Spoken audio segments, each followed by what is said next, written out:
our ANZ HPBA organisation, and just as the American organisation is linked to this journal, we're about to do the same, so I encourage it all. We're a big country, as you can see here, and we're a long way from here, but the sad fact is we only have 21 million livers. You guys in the northern parts of the world have a lot more livers to play with. I'm from Brisbane, which is about here, but there are many other centres. In many ways, we're a very lucky country, and we're ideal for laparoscopic surgery. Until the credit crunch, we had a very healthy budget.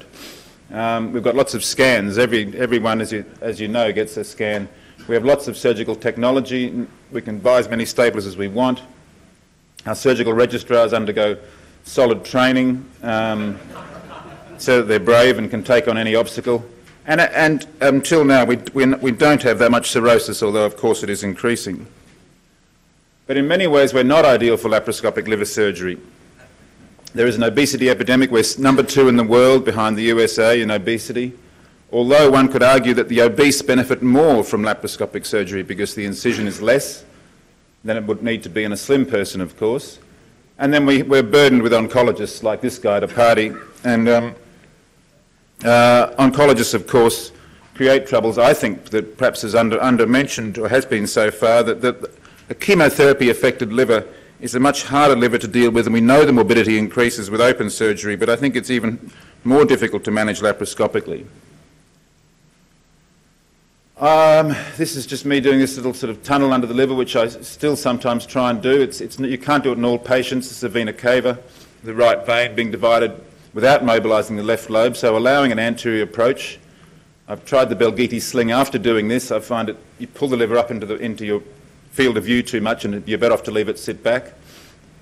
But as you can see there, we've devascularised and hopefully minimised any chance of blood flowing back from the right lobe. I started with a lap left lateral early on, and then I was at a SAGES meeting in Philadelphia and saw Christiana Huscher amaze me with a right hepatectomy laparoscopically, and I think I led a standing ovation for that, and it was an amazing experience.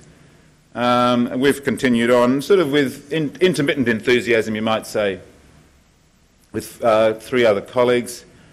But for this meeting, what I thought we really needed to know what was going on in the rest of the country. So I organised a survey of our members, and 61 of 143 surgeons responded around the country. Yeah, we're dying here. And who were these surgeons? They're all members of our organisation, so they all were surgeons with an interest in HPB or liver or transplant.